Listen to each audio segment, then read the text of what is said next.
You think your life is hard? That you have it rough? Well, let me tell you about David Goggins. Because he was beaten by his father, called dumb by teachers, and even the whole world was against him. He couldn't read, and the only thing he could was stuttering. He was just like another statistic child, like thousands of them who have experienced the same childhood. And most of them consume alcohol, take drugs, smoke weed, and destroy their lives. But in fact, he became one of the toughest men alive. So let me ask you this. If he can do it from this low, from this far, from so much against him, what is stopping you? Like I said, let me tell you about this crazy story. And this is a story I came to learn when reading his book. That this kind of people exist. This kind of willpower, this kind of discipline. Because one thing he did not have are the motivational videos we have every day. And I know the feeling, man. I still look at them. But now it fades away. Simply because it does not work for me. But he did not have that. He did not have someone that can push him through. You know what he did? He had belts whipped against his back. He grew up with bruises, pain, cuts, blood. And what his father told him? Just be a man, live through it. And in fact, he could hear his mom crying every night when she got beaten by a belt, thinking if she would survive. That is the story I learned in 15 pages of reading his book. And what happened to me was the realization, what am I doing? He came from absolute nobody down. And I will tell you, but the more important thing, that was, he started lower than me, and he is above me. So why can I not do that? By the time he was 8, he could not think about dreams, a job, a career, a business, everything you can imagine that you have done. No, he grew up with the mindset of survival. I need to survive this. And when he and his mom finally escaped to Indiana, the pain didn't stop. It just changed. Why? He came to an all-white school, a nearly all-white school. He was the only black kid. Racism was standard. Now, what I like to call are wokies. Just people that are Karens, but a bit too much. Now, racism, no, you cannot do it and everything. It will always exist. Except that the people we live today are trying to make the world so perfect. That cannot happen. The law has boxed us in.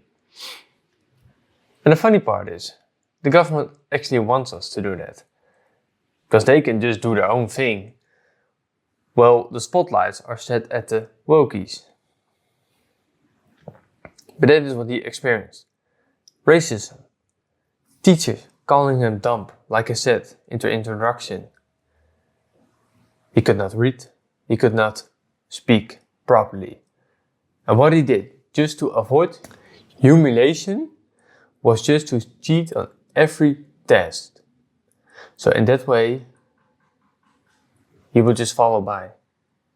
But in fact, he was suffering day in and day out because what his father did to him. And every single system, school, work, friends, public places, family told him he was absolute worthless. And despite of that, he had every reason to quit. But he did not. And that is what is so amazing about his story. And understanding why he did not give up is something that changed in me. And that is what I will bring to you. Most people wait for some kind of savior, some kind of hero, the best opportunity. Well, let me tell you one thing, that opportunity won't come, the savior won't come. No, in fact, it will never come. And when you continue that path, you will just go down the drain. Eating at your own life, consuming your own time that you have left. Well, let me tell you one thing. When you're 60, you cannot push through. No, you will just eat yourself up.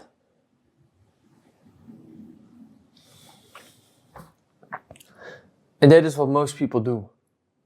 They will just numb the pain. And I know it's hard.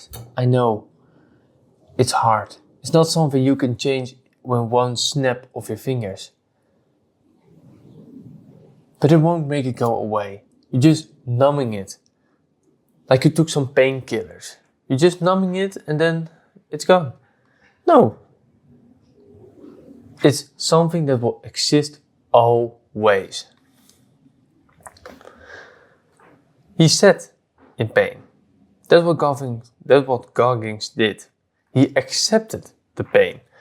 In fact, he faced it like a full mirror. And in that silence, he asked himself the following question that will change everything. What if this is all my fault? Well, it was not his fault. But because if it is, then maybe he could do something about it. That was the mindset he put in. But here's the truth most people run from. Change isn't easy. We like comfort, we like easy. But it won't make it go away. It's comfortable, it's painful. It's everything that you do not want. It means waking up early when your bed feels like a safe place. It means saying no to snacks, saying no to sugar, saying no to drugs, alcohol, women, sex, everything you can name. It means putting yourself, every muscle, through that pain. And most people would rather sit in that comfortable place. Well, no wonder you get nothing done. Blaming their past, blaming their parents, blaming everything but themselves.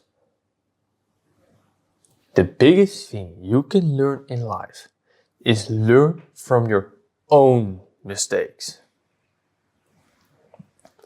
Face it like a mirror and fix them. Because one of the best advices I ever got in life, look for a solution, not for the problem. But no, that's not what people do, because they like the safe place. They just like the comfortable place, and that is not what Goggins did. No, he said to himself, maybe it's all my fault, even if it's not. That's not weakness, that's power. Power to stop waiting for the world to fix you.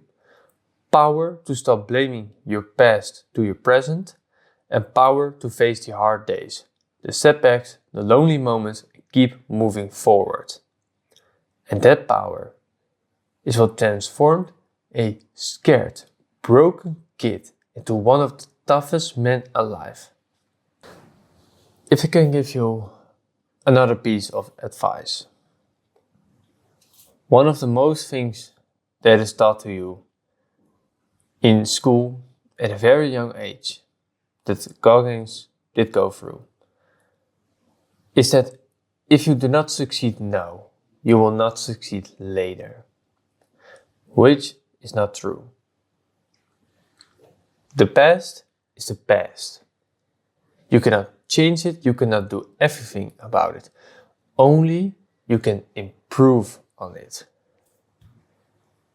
And that is what Goggins did. He improved on his past. He did not want to stay comfortable and face those problems again and again and again. No, he improved on his past. So in that way, he did not have to face that pain anymore. But more important for him, he could laugh at his father. What he had created. He did not need them. And that is what made Goggins different. He stopped waiting for the perfect moment. He stopped blaming his past. He took full ownership of his life. Pain, struggle, and uncomfortable. And that choice, that is real power. That is real manhood. So the question is, when will you stop holding back? Because right now, we both know that this is not the fullest potential that you can offer right now. No, this is the lowest amount of yourself. So now it's your turn.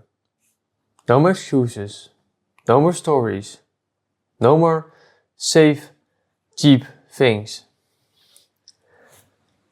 Start owning your own day today, your own life. Because right now, every second that passes is another second that you have wasted. Take one small step and let the compound of small steps build your life. Because if David Goggins can rise from the darkness himself, you can do too. I can do too. And it takes discipline. And when you fall back, you need to reflect on yourself and be serious with yourself. Is this who I want to become? No? Then start doing everything that you are not becoming that person. And with that, I hope to see you in my next video.